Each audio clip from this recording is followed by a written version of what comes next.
Queria compartilhar um vídeo com vocês que nos fala sobre essa realidade mundial. Vamos lá.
A mensagem está acabada, eu vou fazer o apelo e nós vamos às nossas casas. Não podia ser mais claro, mais simples, mais objetivo do que isso, não é verdade, irmãos? Eu quero que você acenda a luz, por favor. Obrigado. Povos não alcançados são pessoas que nunca ouviram falar de Jesus. Vilas completas, cidades completas, em que você tem 0,1% da população, 0,05% da população que conhece Jesus.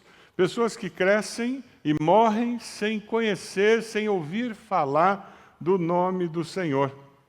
Para que nós possamos alcançar esses povos não alcançados, que estão lá nos cafundós do mundo, mas estão aqui, nós precisamos quebrar várias barreiras que existem no nosso coração, barreiras que existem na nossa mente. Eu queria compartilhar hoje um texto que você provavelmente já ouviu uma mensagem nele, você conhece.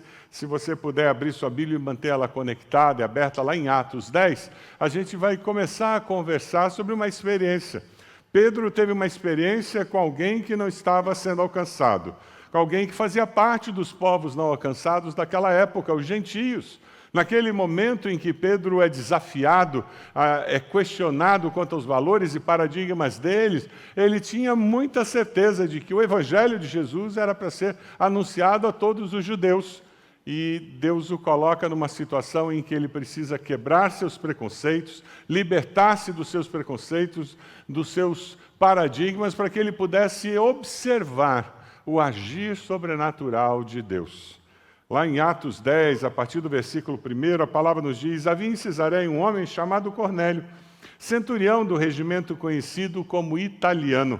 Ele e toda a sua família eram religiosos, tementes a Deus, dava muitas esmolas ao povo e orava continuamente a Deus. Você conhece pessoas que não frequentam igreja, que não dizem que são cristãos e que têm uma ética saudável, que são honestas, são íntegras, têm uma família saudável? Você conhece? Eu conheço gente assim. Pessoas que não conhecem a Cristo, mas por observação, por intuição, eles aplicam princípios eternos na sua família, na sua vida, e colhem as bênçãos que advêm disso. Cornélio era uma dessas pessoas. Ele era temente a Deus. Ele reconhecia que existia um Deus no universo. Ele fazia orações a esse Deus. Mas faltava alguma coisa na vida dele, e essa alguma coisa era Jesus. Porque Jesus é o caminho, a verdade e a vida. Se não for por ele, ninguém chega a Deus. É por isso que nesse momento, Deus vai começar a desafiar Cornélio e desafiar Pedro. Deus está se revelando àqueles que não o conhecem o tempo todo. Sabe aquele parente que não quer saber de igreja, que não deixa você fazer oração? O tempo todo, Deus está se revelando a ele, pela revelação natural, através do que ele vê, do que ele sente, do que ele ouve, testemunhos de outras pessoas. De alguma forma, o Espírito Santo de Deus se move e busca atrair aquela pessoa para o seu grande amor. Amém? É interessante porque Cornélio tem uma visão. Ele viu claramente, no versículo 3, claramente um anjo de Deus que se aproximava dele e dizia: Cornélio. Atemorizado, Cornélio olhou para ele e perguntou: o que é, Senhor? E o anjo respondeu: suas orações e esmolas subiram como oferta memorial diante de Deus. Agora mande alguns homens a Jope para trazerem um certo Simão, também conhecido como Pedro, que está hospedado na casa de Simão, o curtidor de couro, que fica perto do mar. Cornélio mandou chamar seus empregados e ele obedece imediatamente aquilo que aquele anjo falou e ele manda aqueles empregados irem lá na casa onde Pedro estava hospedado. E é interessante porque daí Deus está trabalhando com Pedro. É sempre assim. Quando Deus fala ao seu coração, e Deus vai falar ao seu coração com esse texto da palavra, eu tenho certeza. Deus está trabalhando no seu coração com relação a algum Cornélio, e Deus já está lá, trabalhando no coração daquele Cornélio para vocês se encontrarem. Amém? Foi isso que aconteceu, o que o texto nos deixa de uma maneira muito simples observar. Enquanto um anjo falava com Cornélio, ele manda alguém na casa de Pedro, Deus está lá trabalhando com Pedro. Só que Pedro tinha um probleminha mais complicado. Para que ele pudesse ouvir e ser sensível, Deus precisava rasgar o coração dele. Deus precisava mudar alguns referenciais que ele tinha na mente. Veja lá o que o versículo 9 nos diz. No dia seguinte, por volta do meio-dia, enquanto eles viajavam, se aproximavam da cidade, Pedro subiu ao terraço para orar. Tendo fome, queria comer, enquanto a refeição estava sendo preparada, caiu em êxtase.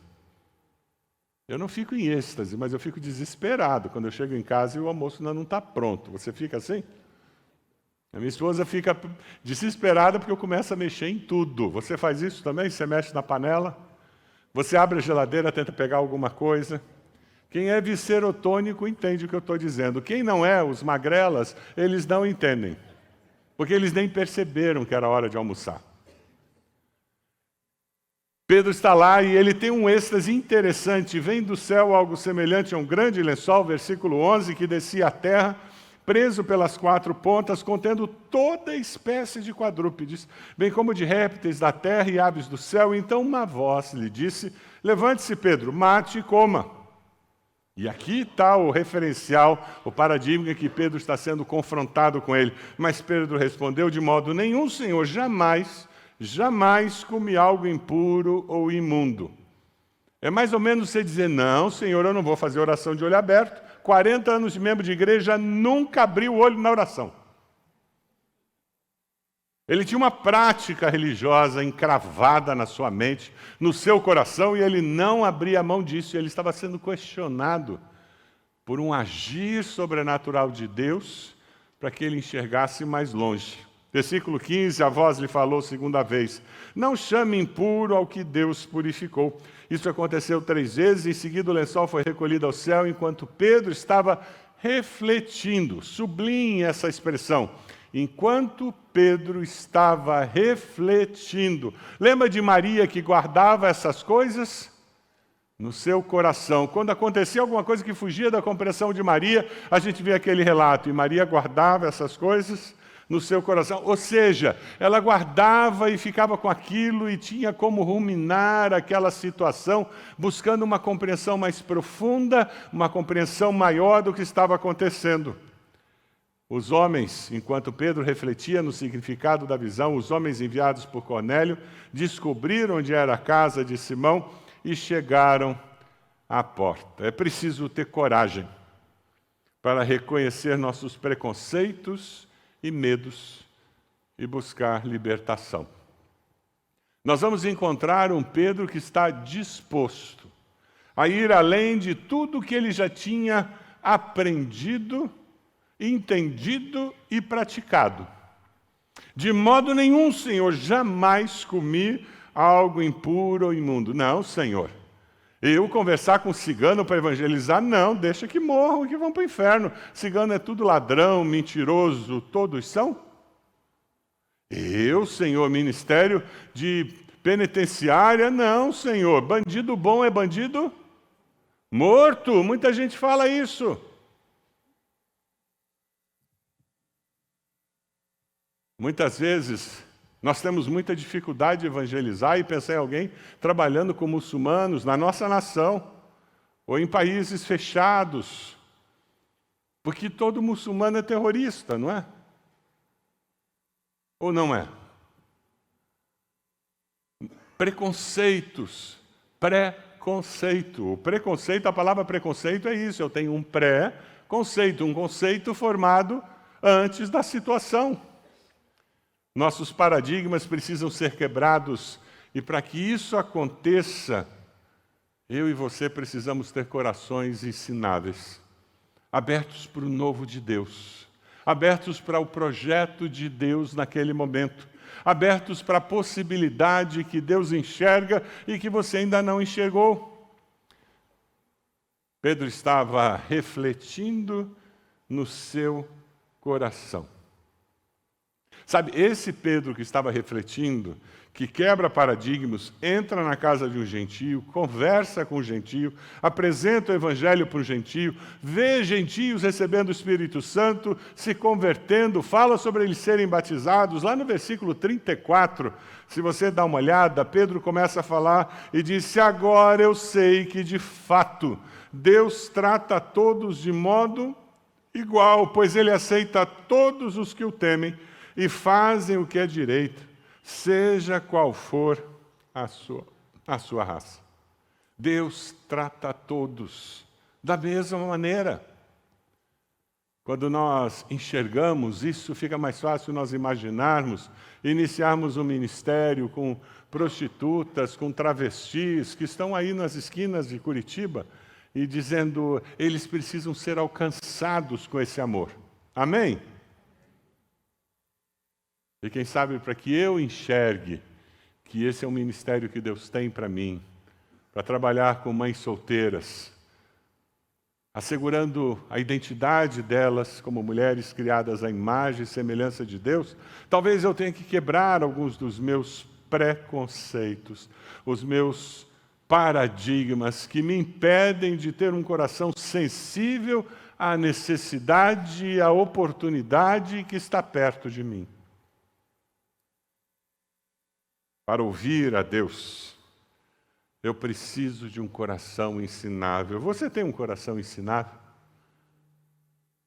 Preparando esse sermão, eu li uma história que tocou meu coração.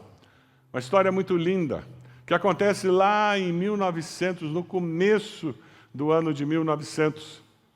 Lá na Inglaterra, Gladys era uma jovem que cresce numa família muito pobre. Mas aos 26 anos, Gladys conhece Jesus como Senhor e Salvador. Ela toma uma decisão ao lado de Cristo e ela já sente uma vocação missionária. Ela procura a missão para o interior da China porque ela entendia que era para lá que ela tinha que ir. Isso lá no começo do século XX, gente. E ela começa a fazer o curso. Mas ela era muito simples, muito pobre, ela não tinha instrução. Depois de 3 meses naquele instituto de preparação de missionários para a China, a direção a chama e diz, sinto muito, mas você não pode ir para lá. Você não tem condições. Ela não desistiu. Ela entendeu que aquilo era um desafio de Deus para que ela se preparasse melhor. E ela começa a pregar nas ruas de Londres. E ela disse, se Deus me chamou para pregar o evangelho na China, é aqui na minha terra que eu tenho que começar a treinar. E aquela missionária que foi rejeitada por uma missão organizada, ela está nas ruas pregando a salvação que é em Cristo Jesus. Mas na mente dela, ela sabia o que Deus tinha para ela. Ela precisava ir lá na China, alcançar aquele povo não alcançado. Em 1932, com 30 anos de idade, ela junta o dinheiro, ela paga a sua passagem e vai para a China. Ela vai trabalhar como empregada doméstica de uma missionária que morava na China.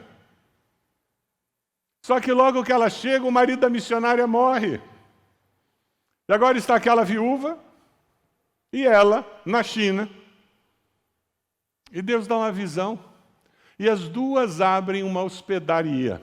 Um lugar para hospedar vendedores ambulantes na China, que eram muitos. Aqueles homens vinham, recebiam uma boa comida, tinham uma cama para dormir. E à noite, como era de costume, todos sentavam ao redor do fogo e conversavam. E aquela missionária e a Gladys contavam histórias da Bíblia para aqueles viajantes. Durante anos ela fez isso. Até que finalmente essa senhora morre. E ela fica sozinha. E agora, o que vai ser da minha vida? A presença delas havia marcado de tal forma aquela cidade, ali na China, no interior da China, que um funcionário do governo chinês vem procurá-la e pergunta se ela pode assumir uma função, assumir um trabalho para o governo. Ela seria uma fiscal para garantir que a lei era seguida. Existia um costume que dizia que a beleza da mulher estava no tamanho dos seus pés, e as meninas tinham seus pés enfaixados para que eles não crescessem. E já havia sido passada uma lei proibindo isso, mas cultura não é mudada por lei. Vai ter uma foto aqui de um desses pés. Assim que os pés das mulheres ficavam. E Gladys começa a trabalhar para o governo chinês, aquela missionária que não ia dar conta do recado. Ela vai para a China e ela tem o primeiro ban que eu já ouvi falar, Business as Mission. Primeiro evento de ganhar dinheiro para se manter, usado para pregar o Evangelho. E agora que ela está sozinha, ao invés de voltar para a Inglaterra, ela é contratada pelo governo chinês. Você percebe como Deus age no meio dos incrédulos? Assim como ele falou com Cornélio, ele falou com o governo chinês, ele fez aquele movimento todo. E por causa do testemunho dela, o nome que ela recebeu é Ai Wideb, mulher virtuosa em chinês. Aquela missionária que pagou a passagem dela para ir para o campo missionário, para trabalhar como empregada doméstica, para cumprir o chamado de Deus na sua vida.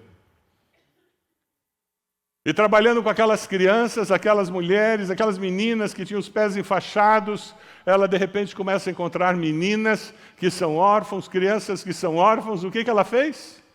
Organizou um orfanato.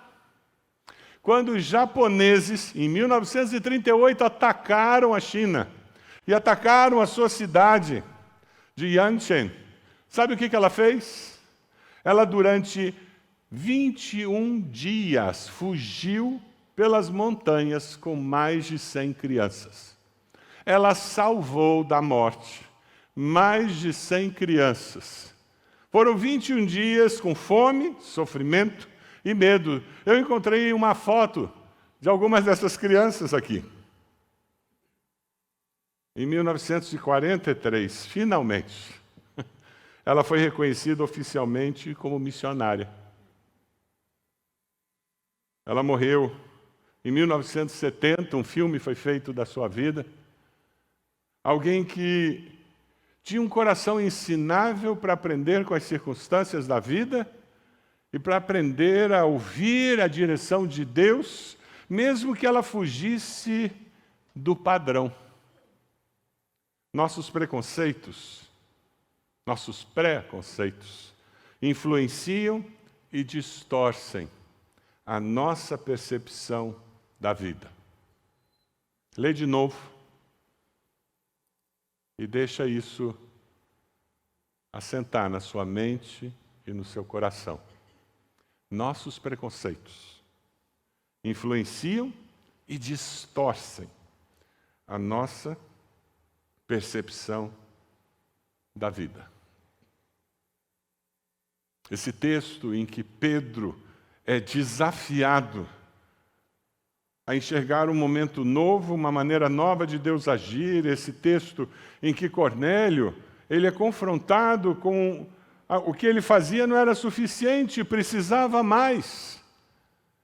E esses dois homens ouvem a Deus, são sensíveis à voz de Deus. Lembra de Moisés com a sarça ardente? Ele foi confrontado e ele recebe uma tarefa que ele nunca imaginou que ele teria que realizar. É interessante porque aqueles dois discípulos que caminhavam pelo caminho de Emaús e que foram acompanhados por aquele outro viajante que lhes falava de tudo o que tinha acontecido. Lembra a observação deles quando eles percebem que era Jesus no partir do pão? E eles dizem um para o outro, não nos ardia o coração? Seu coração tem ardido com o mover, com o agir de Deus, com o transformar das nossas percepções pelo Espírito de Deus? Discípulos que são usados por Deus, eles vivem libertos dos seus preconceitos. Discípulos que são usados por Deus, eles são obedientes ao chamado. Senhor, eu sou batista, eu fui criado na igreja batista, sou membro de igreja batista há 40 anos, eu não vou, Senhor. Eu não vou entrar naquele presídio falar do evangelho para aqueles presos sem vergonha, assassino, ladrão. Senhor, eu não vou naquela esquina. Quem não é travesti é prostituta. O que um crente em Jesus vai fazer naquela esquina, Senhor?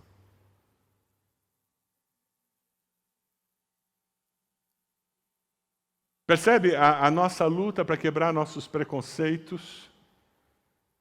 Senhor, eu vou lá para o quibbutz, uma nação que eu não posso nem carregar uma cruz no pescoço? E você, a mulher, vai ter que andar com aquela roupa preta? Não pode sair de casa sozinha? Senhor, o que eu vou fazer naquele país? Senhor, eu não conheço a língua, eu não conheço a cultura. Por que eu vou para a Índia, Senhor? O que eu vou fazer lá na Índia? Onde quando você fala de Jesus, as pessoas dizem, mais um Deus, me conte. É o processo inverso. Aqui no Ocidente nós lutamos para provar que Jesus é Deus. Lá eles não têm nenhuma dúvida, Jesus é mais um Deus. A nossa luta é provar que Ele é o único Deus verdadeiro. Senhor, quebra os nossos preconceitos para que nós possamos ouvir o chamado e ser obedientes ao chamado. Pedro ouve. Os três homens chegam, dizem que Cornélio tinha enviados. Pedro entende, isso tem alguma coisa, ele não tem todas as respostas, mas ele diz, eu vou. E ele vai até a casa de Cornélio. Quando ele chega na casa de Cornélio, Cornélio tinha montado um pequeno grupo com amigos e parentes. A casa dele, ele convida quem ele quer. Vinha alguém que o anjo mandou ele chamar. Ele ia fazer o quê? Ele chamou os amigos e parentes, e a casa está cheia de gente.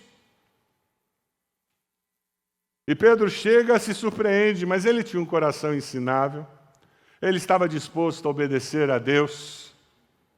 Se nós desejamos realmente atingir os povos não alcançados, os índios do nosso país, ribeirinhos que estão esquecidos da nossa nação, a nossa viagem missionária em julho, vai um grupo para evangelizar esses ribeirinhos e ajudá-los a entender quem é Jesus e como eles podem viver com esse Jesus.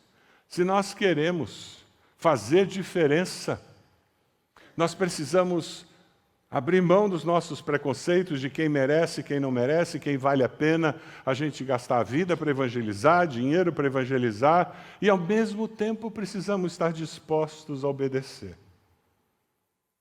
Pedro chega lá. Ele não conhecia Cornélio, ele não conhecia como as coisas funcionavam na casa de Cornélio. Ele tinha uma mensagem e ele tinha um coração obediente à chamada. Será assim quando Deus o chamar para o ministério. Eu não sei se eu vou ser pastor, missionário ou o quê. Eu não sei se eu vou fazer isso ou aquilo, mas uma coisa eu sei, Deus. O Senhor está me chamando e a minha resposta é: eis-me aqui, Senhor. Eu estou disposto. E por que Pedro obedeceu? Porque Cornélio obedeceu.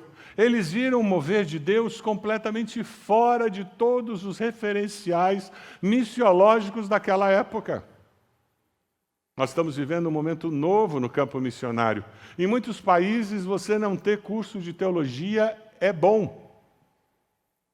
É melhor que não tenha. E se tem, não coloque no seu currículo.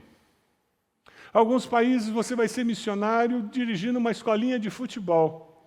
Você vai ser missionário abrindo um café, abrindo uma empresa, sendo professor de uma universidade, e assim você vai conseguir chegar lá com o Evangelho.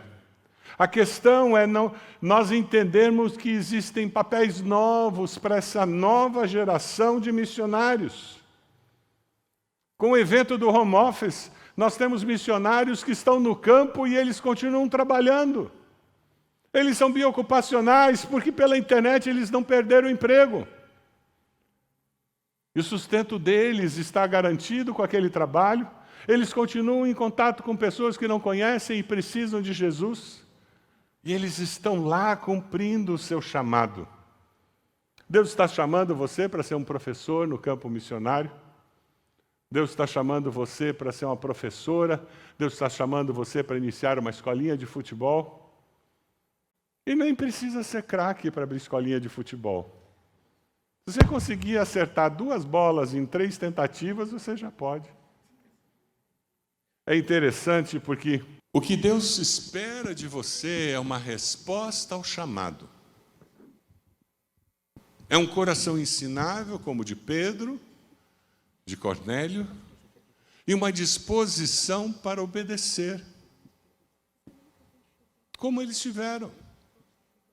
Os detalhes da missão, os detalhes do projeto de Deus, deixe com Deus. Você está em boas mãos. Amém? Quem sabe você vai fazer como Gladys: eu não tenho como ir para a China, mas sabe, lá na minha universidade eu tenho como abrir um grupo de oração. Quem sabe eu não posso ir lá para o Uzbequistão, mas sabe, lá no meu condomínio, eu posso trocar mensagem com aquelas pessoas que moram ali, e quem sabe você vai abrir um pequeno grupo lá, evangelístico, com aquelas pessoas que moram ali. Não precisa ter 30 pessoas, gente. Se você tiver 2 pessoas, 4 pessoas, o tamanho está maravilhoso. O importante é responder ao chamado. É levar a vida eterna com Cristo. Veja lá no versículo 27, Pedro entrou e encontrou ali reunidas muitas pessoas e lhes disse: vocês sabem muito bem que é contra a nossa lei um judeu associar-se a um gentio ou mesmo visitá-lo. Mas Deus me mostrou que eu não deveria chamar impuro ou imundo a homem nenhum por isso. Quando fui procurado, vim sem qualquer objeção. Posso perguntar por que vocês me mandaram buscar? E eles explicam. E quando eles explicam, lembra aquele Pedro que estava pensando naquele lençol com os animais? Quando eles explicam, Pedro diz: entendi. Esse relato é o relato do 3º Pentecostes. O primeiro Pentecostes acontece em Jerusalém, só com judeus. E o Espírito vem. O segundo Pentecostes acontece na Samaria, com os samaritanos que eram meio judeus. O Espírito veio. O 3º Pentecostes acontece aqui, na casa de Cornélio. Entre os gentios, o Espírito Santo veio. Sabe qual é a mensagem que nós encontramos no livro de Atos? O Evangelho é para todos, aleluia! Independente de raça, independente de profissão, independente de nível cultural, financeiro, independente do que fizeram. Nós ouvimos o testemunho lindo de um homem que passou pela cadeia várias vezes. E no momento mais crítico dele, numa solitária, Aquilo é tortura, viu, gente? Numa solitária, o pão da vida o alimenta. É maravilhoso ver isso. Eu e você somos chamados por esse Deus para compartilhar essa salvação. Nós afirmamos que é somente por meio dele, de Jesus, que recebemos o perdão dos pecados. Foi o que Pedro disse para Cornélio, para todos que estavam na casa de Cornélio. Veja ali no versículo 45. Os judeus convertidos que vieram com Pedro ficaram admirados de que o dom do Espírito Santo fosse derramado até sobre os gentios, pois os ouviam falando em línguas e exaltando a Deus. A seguir, Pedro disse: pode alguém negar a água, impedindo que esses sejam batizados? Eles receberam o Espírito Santo como nós. Então ordenou que fossem batizados em nome de Jesus. Depois pediram a Pedro que ficasse com eles alguns dias. Existem milhões de Cornélios pelo nosso Brasil, no nosso estado, na nossa cidade, esperando por você. Um homem e uma mulher que ouviram a voz de Deus, foram salvos por Jesus. E sabe, não foi por acaso que você foi morar naquela casa que você mora. Não é por acaso que você trabalha onde você trabalha. Não é por acaso que perto da sua casa tem aquela padaria com aquelas pessoas trabalhando. Não é por acaso que aquele teu prédio tem aquele síndico chato. É porque você vai mostrar graça para aquele síndico, enquanto todo mundo mete a boca nele ou nela. Não é por acaso que você nasceu na família que você nasceu. Existe um propósito de Deus. O que nós estamos falando aqui é você entender que nós temos uma ordem mental, uma construção mental. Mostra o próximo slide, por favor. Do mapa mundi. Isso. Nós temos uma construção mental e as coisas estão construídas e articuladas na nossa mente desse jeito. Posso perguntar para você, pergunta a pessoa do lado, por que Europa e América do Norte estão na parte de cima do mapa? Pergunta a pessoa do lado, por quê? Por que Europa e América do Norte estão na parte de cima do mapa?